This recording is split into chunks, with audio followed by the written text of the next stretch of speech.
반갑습니다. 인생 파파입니다.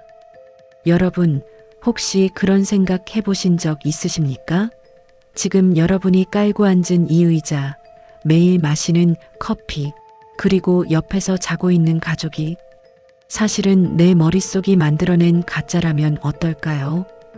혹은 내가 잊고 싶어서 뇌 깊숙한 곳 시멘트로 발라버린 기억이 어느 날 갑자기 툭 하고 튀어나온다면 말이죠. 오늘 제 상담실 문을 두드린 의뢰인 강수혁 32세 씨의 이야기가 바로 그렇습니다. 그가 처음 제 연구실에 들어섰을 때를 저는 아직도 잊을 수 없습니다. 오후 3시였지만 수혁 씨의 주변엔 마치 한겨울 새벽녘 같은 서늘하고 축축한 공기가 맴돌고 있었습니다. 명품 양복을 입고 있었지만 자세히 보니 셔츠 깃은 누렇게 변색되어 있었고 손톱 밑에는 정체 모를 검은 때가 끼어 있었죠. 무엇보다 그의 눈, 마치 며칠 밤을 뜬 눈으로 지샌 사람처럼 실핏줄이 거미줄처럼 터져 붉게 충혈된 그 눈동자는 끊임없이 불안하게 좌우로 흔들리고 있었습니다. 1초도 가만히 있지 못하고 동공이 지진 난 듯 떨리는 그 모습, 그건 단순히 피곤한 사람의 눈이 아니었습니다. 무언가 보지 말아야 할 것을 매일 밤 강제로 목격하는 사람만이 가질 수 있는 공포에 절어버린 눈빛이었죠. 그는 자리에 앉자마자 제 앞에 놓인 얼음물을 벌컥벌컥 들이켰습니다. 목을대가 위아래로 거칠게 요동치며 물 넘기는 소리가 적막한 방안을 채웠습니다. 입가에 흐른 물을 손등으로 거칠게 훔친 그가 갈라진 목소리로 첫 마디를 뗐습니다. 선생님, 저 미친 게 아닙니다. 진짜로 있다고요. 그의 주머니에서 꼬깃꼬깃 구겨진 사진 한 장이 나왔습니다. 그건 그가 사는 오피스텔 천장을 찍은 사진이었습니다. 평범한 흰색 벽지. 그런데 자세히 들여다보니 형광등 주변으로 아주 미세하게 손톱 자국 같은 긁힘이 보였습니다. 마치 누군가 천장에 매달려 손톱으로 벅벅 긁어댄 듯한. 수혁 씨의 악몽은 3주 전 그가 서울 외곽의 신축 오피스텔 304호로 이사한 날부터 시작되었습니다. 첫날 밤이었습니다. 이삿짐 정리를 마치고 피곤한 몸을 침대에 뉘었을 때 그는 기묘한 냄새를 맡았다고 합니다. 여러분, 새집 냄새 아시죠? 도배 풀 냄새나 페인트 냄새 같은 화학적인 향기 말입니다. 그런데 그 방에서 나는 냄새는 달랐습니다. 마치 한여름 장마철 꽉 닫힌 옷장 속에서 곰팡이가 핀 솜니부를 꺼냈을 때 나는 눅눅하고 퀴퀴한 냄새. 거기에 더해 어릴 적 시골 병원 영안실 앞을 지날 때 맡았던 소독약과 향냄새가 묘하게 섞인 듯한 비릿한 악취가 코끝을 스치고 지나갔습니다. 환기를 덜 시켰나? 그는 대수롭지 않게 여기며 잠을 청했습니다. 그리고 그날 새벽 3시 33분 그는 귓가에 들리는 소름 끼치는 소리에 눈을 떴습니다. 사각, 사각, 사각. 마치 마른 종이를 손톱으로 아주 천천히 긁는 듯한 소리. 그 소리는 벽도 바닥도 아닌 바로 자신의 얼굴 정면 천장에서 들려오고 있었습니다. 수혁 씨는 가위에 눌린 듯 몸을 움직일 수 없었지만 필사적으로 눈동자만 굴려 위를 쳐다봤습니다. 어둠에 익숙해진 시야 속으로 천장에 희미한 윤곽이 들어왔습니다. 그리고 그는 보았습니다. 형광등 바로 옆 하얀 벽지 위로 새카만 머리카락 뭉치가 중력도 무시한 채 덩그러니 붙어 있는 것을요. 아니, 붙어 있는 게 아니었습니다. 그 머리카락 뭉치 사이로 창백하다 못해 푸르스름한 빛이 도는 앙상한 팔 하나가 툭 하고 튀어나와 있었습니다. 그 팔은 마치 천장 벽지가 물렁한 늪이라도 되는 것처럼 벽지 속에서 스르르 빠져나와 수혁 씨의 얼굴을 향해 천천히, 아주 천천히 내려오고 있었습니다. 손가락 마디마디가 비정상적으로 꺾인 그 손이 자고 있는 수혁 씨의 이마를 향해 다가옵니다. 10cm, 5cm, 1cm. 그 차가운 손가락 끝이 이마에 닿기 직전 수혁 씨는 으악 비명을 지르며 깨어났습니다. 온몸은 식은땀으로 흠뻑 젖어 있었고 심장은 갈비뼈를 뚫고 나올 듯 미친 듯이 뛰고 있었습니다. 꿈이었구나. 그는 거친 숨을 몰아쉬며 가슴을 쓸어내렸습니다. 그래요. 피곤해서 꾼 개꿈이겠지 생각했습니다. 그런데 말입니다. 정신을 차리고 물을 마시러 일어나려던 수혁 씨는 자신의 베개 맡을 보고는 그 자리에서 얼어붙고 말았습니다. 그가 베고 자던 하얀 베개 위, 정확히 그의 머리가 놓여있던 그 자리에 그의 것도 그 누구의 것도 아닌 길고 뻣뻣한 검은 머리카락 수십 가닥이 한 움큼 빠져 있었던 겁니다. 그는 혼자 사는 남자였습니다. 머리도 짧은 스포츠형이었죠. 이 머리카락은 도대체 어디서 떨어진 걸까요? 그때부터였습니다. 매일 밤 그 천장의 여자는 조금씩 더 과감하게 수혁 씨를 조여오기 시작했습니다. 처음엔 팔만 보이던 것이 다음 날엔 어깨까지, 그 다음 날엔 헝클어진 머리카락 사이로 보이는 충혈된 눈동자까지. 수혁 씨는 저에게 떨리는 목소리로 말했습니다. 선생님, 더 미치겠는 게 뭔지 아세요? 그 여자가 천장에서 내려다보면서 자꾸 제 이름을 부릅니다. 수혁아, 강수혁, 찾았다. 라고요. 저는 수혁 씨의 이야기를 듣고 단순히 귀신이 나오는 공포물로 치부하지 않았습니다. 심리 분석관인 제 직감은 다른 신호를 보내고 있었으니까요. 이건 외부의 귀신이 아니라 수혁 씨의 무의식이 필사적으로 끄집어낸 과거의 파편일 가능성이 높았습니다. 저는 그에게 물었습니다.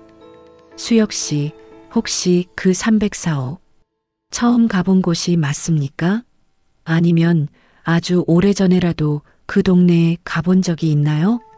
제 질문에 수혁 씨의 동공이 순간적으로 팽창했습니다. 그는 마른 침을 꿀꺽 삼키더니 덜덜 떨리는 손으로 머리를 감싸쥐었습니다. 모르겠습니다. 처음엔 낯설었는데 자꾸만 그 방 구조가 익숙해요. 특히 베란다 쪽 창고 문을 볼 때마다 가슴이 미칠 듯이 뜁니다. 자, 여러분, 상상이 가십니까? 매일 밤 천장에서 내려오는 정체불명의 여자, 그리고 낯선 집에서 느껴지는 지독한 기시감 디저부. 저는 즉시 수혁 씨에게 최면 상담을 제안했습니다. 그의 기억 속에 봉인된 판도라의 상자를 열어보기 위해서였죠. 최면 상태에 빠진 수혁 씨는 처음엔 편안한 호흡을 하더니 이내 304호의 기억으로 들어가자마자 호흡이 가빠지기 시작했습니다. 수혁 씨, 지금 어디입니까?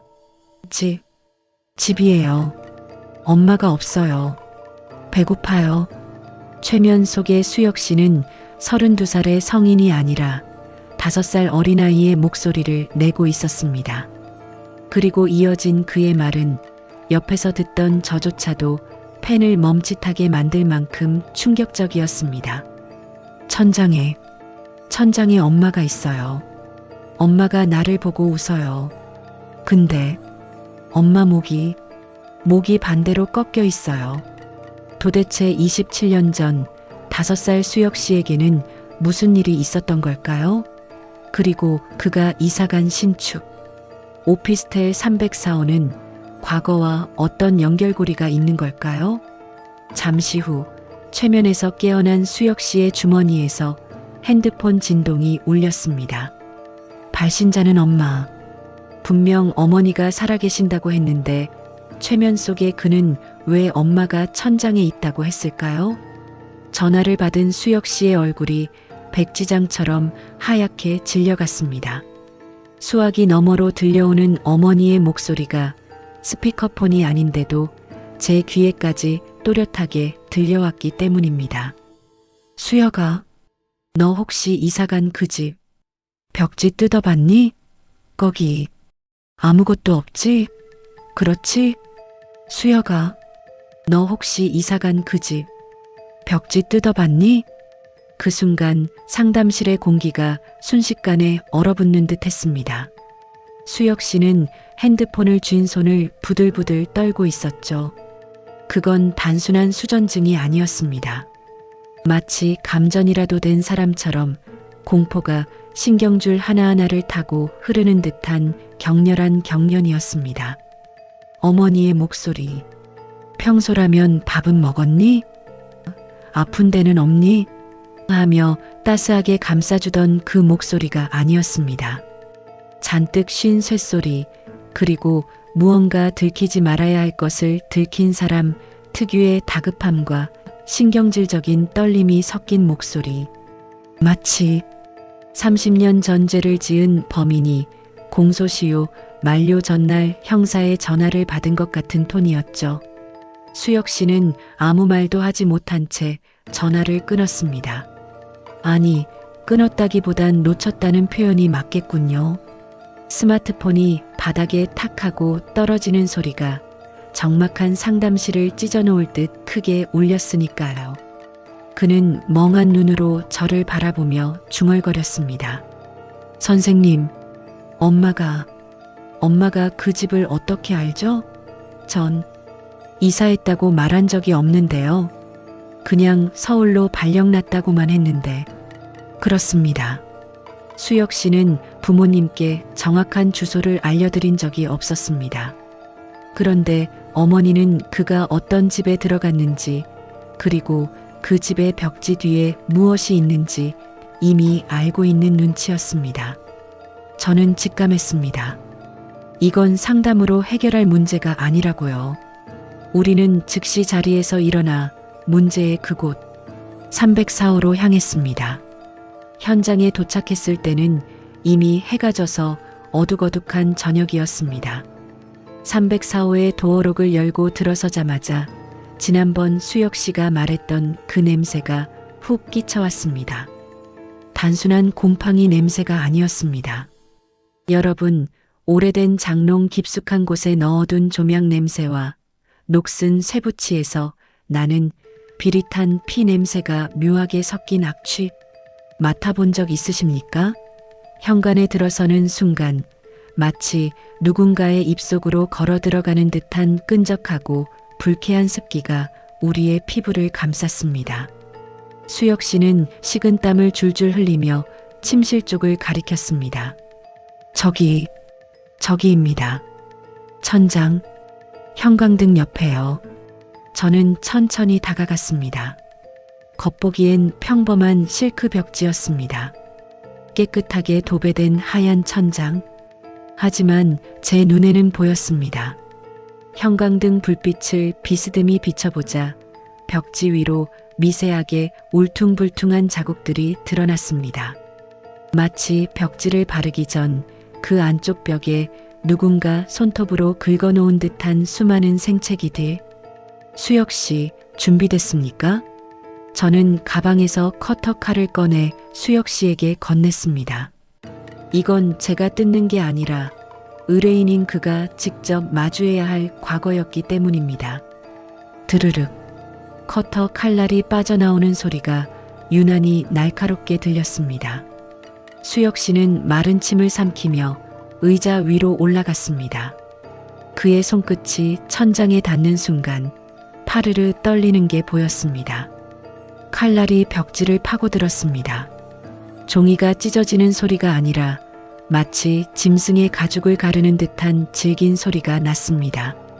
오래된 벽지는 여러 겹으로 덧발라져 있어 두꺼웠습니다. 한 겹, 두 겹. 하얀색 겉지가 벗겨지자 그 안에서 누렇게 변색된 90년대 유행하던 꽃무늬 벽지가 드러났습니다.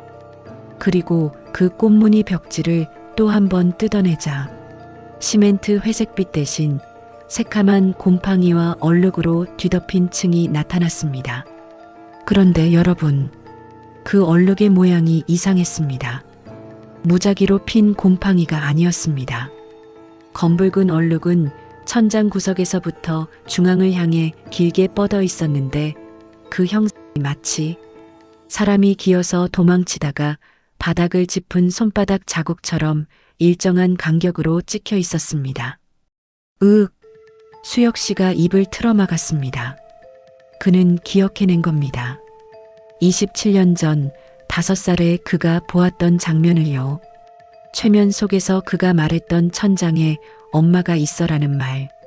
그건 귀신이 둥둥 떠다닌다는 뜻이 아니었습니다.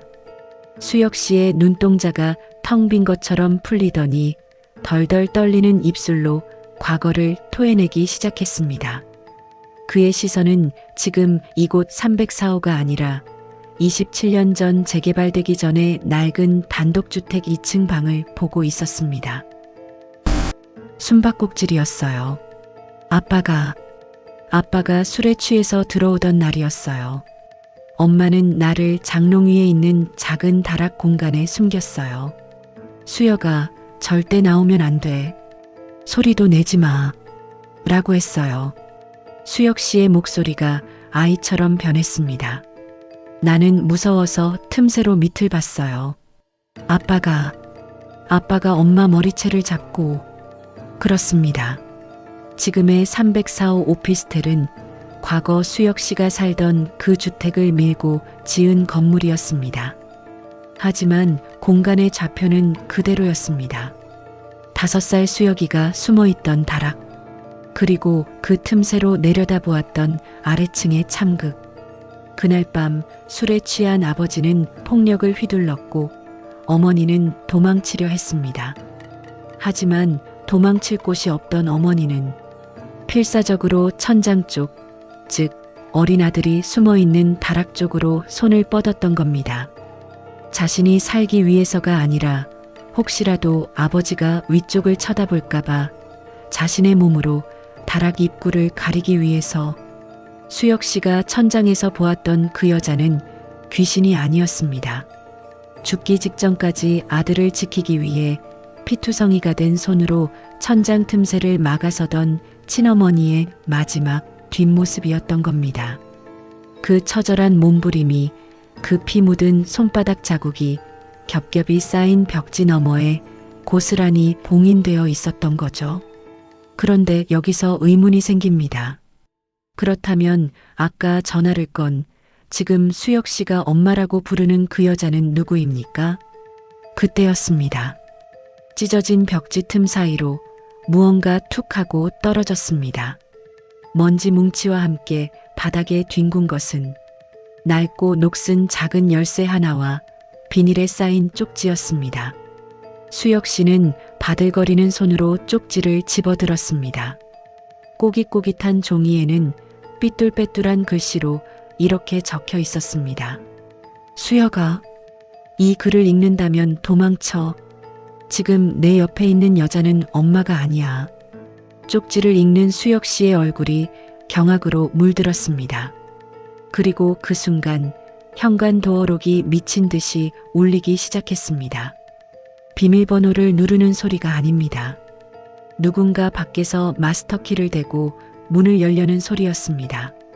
그리고 문 밖에서 아까 전화기 너머로 들었던 그 서늘한 목소리가 들려왔습니다. 수혁아, 엄마 왔다. 문 좀 열어볼래? 안에 있는 거 다 알아. 쾅, 쾅, 쾅. 문이 부서질 듯 흔들렸습니다. 자, 여러분, 상황이 이해가 되십니까? 30년 동안 수혁 씨를 키워준 어머니. 그녀는 왜 수혁 씨가 이 집의 벽지를 뜯는 것을 그토록 두려워했을까요? 그리고 진짜 어머니가 남긴 내 옆에 있는 여자는 엄마가 아니다라는 말의 의미는 무엇일까요? 경광등에 붉고 푸른 빛이 창문을 스치는 소리, 그리고 거친 숨소리. 쾅, 쾅, 쾅. 현관문이 안전고리가 비명을 지르며 뜯겨나가는 소리가 들렸습니다. 낡은 오피스텔의 철문은 성난 짐승처럼 들이닥치는 여자의 힘을 견디지 못하고 휘어지고 있었습니다. 수혁 씨는 주저앉은 채 뒷걸음질 쳤습니다. 그의 등 뒤에는 27년 전 엄마가 피로 얼룩진 손으로 지켜낸 벽이, 그의 앞에는 그 기억을 지워버린 여자가 서 있었습니다. 마침내 문이 굉음을 내며 열렸습니다. 현관 센서 등이 깜빡이며 여자의 얼굴을 비췄습니다. 여러분 기억하십니까? 수혁 씨가 설명했던 어머니의 인자한 얼굴. 하지만 지금 문 앞에 서 있는 여자는 전혀 다른 사람이었습니다. 머리카락은 산발이 되어 이마에 들러붙어 있었고 입꼬리는 귀에 걸릴 듯 기괴하게 올라가 있었지만 눈만은 웃고 있지 않았습니다. 마치 사냥감을 구석에 몬 포식자의 눈빛. 번들거리는 그 눈동자엔 모성애가 아닌 소유욕과 광기만이 가득했습니다. 수혁아, 엄마가 문 열라고 했잖아. 왜 말을 안 듣니? 그녀가 한 발짝 내딛자 바닥에 있던 먼지들이 푸석하게 일어났습니다.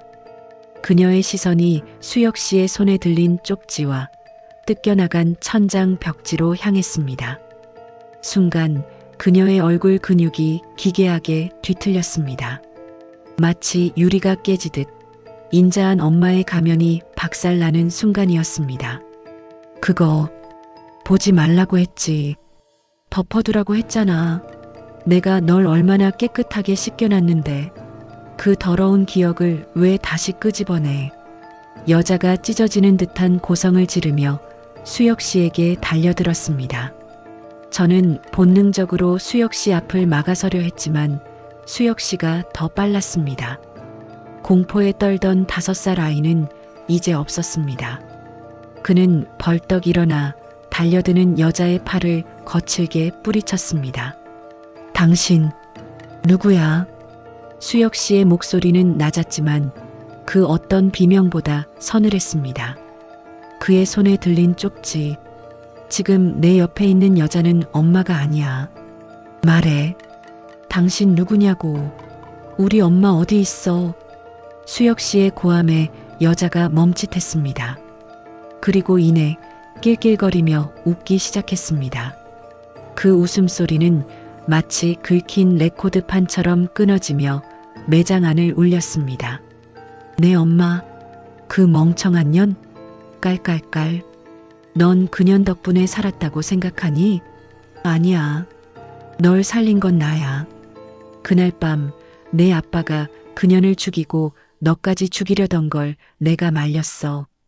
내가 키우겠다고. 내 아이로 만들겠다고. 진실은 이랬습니다. 그녀는 수혁 씨 아버지의 내연녀였습니다. 27년 전 그날 밤 아버지가 어머니를 살해하던 현장에 그녀도 있었습니다. 천장 틈새로 모든 걸 지켜보던 어린 수혁이와 눈이 마주친 것도 바로 그녀였습니다. 그녀는 불임이었습니다. 아이를 가질 수 없었던 그녀는 아버지의 범죄를 묵인해주는 대가로 어린 수혁이를 전리품처럼 챙겼습니다. 그리고 27년 동안 지극정성으로 세뇌를 시켰습니다. 수혁이의 머릿속에서 친어머니의 기억을 지우고 자신이 그 자리를 차지하기 위해 매일 밤 넌 내가 낳았어.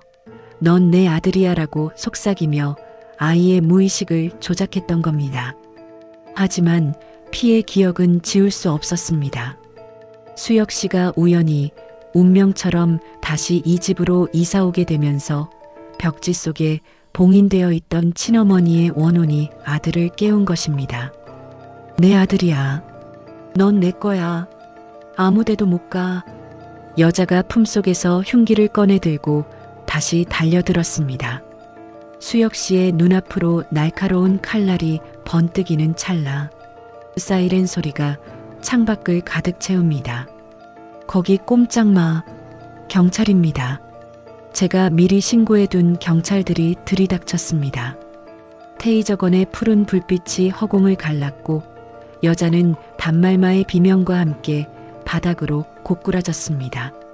제압당의 바닥에 얼굴이 짓눌린 채로도 그녀는 수혁 씨를 향해 고개를 쳐들고 소리쳤습니다. 수혁아, 엄마가 미안해. 엄마가 다 설명할게. 까지마 수혁아. 경찰들에게 끌려나가는 그녀의 모습, 그 처절한 절규는 모성애가 아니었습니다. 그건 자신의 인형을 뺏기기 싫어하는 어린아이의 투정이자 망가진 욕망의 배설일 뿐이었습니다. 수혁 씨는 그 모습을 차갑게 내려다보았습니다. 눈물은 흐르지 않았습니다. 이미 그의 눈물은 27년 전 그 다락방에서 말라버렸으니까요. 그는 천천히 고개를 돌려 난장판이 된 천장을 바라보았습니다. 뜯겨나간 벽지 사이 검붉은 손바닥 자국. 그는 떨리는 손을 들어 허공에 뜬 그 자국에 자신의 손을 맞대어 보았습니다. 차가운 시멘트 벽이지만 그 순간만큼은 따뜻한 온기가 느껴지는 듯 했습니다. 엄마, 늦어서 미안해. 그의 입에서 나온 엄마라는 단어는 아까 전화 통화 때와는 달랐습니다. 두려움도 의무감도 없는 진짜 그리움이 담긴 목소리. 그 순간 열린 창문으로 밤바람이 훅 들어와 뜯어진 벽지 조각들을 휘감아 돌았습니다. 마치 오랫동안 그곳에 묶여있던 누군가의 한숨이 비로소 해방되어 하늘로 날아가는 것처럼 말이죠. 며칠 뒤 햇살이 비치는 공원 벤치. 사건은 마무리되었습니다. 가짜 엄마 아니 유괴범인 그녀는 살인 방조 및 약취 유인 혐의로 구속되었습니다. 공소시효 문제는 복잡했지만 그녀가 보관하고 있던 당시의 증거물들이 나오면서 법의 심판을 피할 수 없게 되었죠. 수혁 씨는 그 오피스텔을 나왔습니다. 마지막 상담 때 그는 저에게 훨씬 편안해진 얼굴로 말했습니다. 선생님, 이제 천장에서 소리가 안 들려요. 가위도 눌리지 않고요. 대신 가끔 꿈에 진짜 엄마가 나와요. 그냥 말없이 안아주고 가시더라고요. 여러분, 우리는 가끔 너무 고통스러운 기억을 스스로 지워버리곤 합니다. 하지만 덮어둔 상처는 낫지 않습니다. 그 안에서 골마 터질 뿐이죠. 수혁 씨가 27년 만에 벽지를 뜯어내고 마주한 것은 공포가 아니었습니다. 그건 자신을 목숨 바쳐 사랑했던 진짜 사랑의 증거였습니다. 오늘 밤 여러분의 천장은 안녕하십니까? 혹시 무언가 덮어두고 외면하고 있는 진실이 있다면 용기 내어 마주 보시길 바랍니다. 그 끝에 기다리고 있는 것은 두려움이 아니라 진정한 자유일지도 모르니까요. 지금까지 당신의 기억을 부검하는 스토리텔러 인생 파파였습니다. 다음 주에는 새벽 4시마다 저절로 켜지는 옆집 TV 소리에 얽힌 소름 돋는 사연으로 찾아오겠습니다. 구독과 좋아요는 제가 더 깊은 어둠을 파헤칠 수 있는 힘이 됩니다. 편안한 밤 되십시오.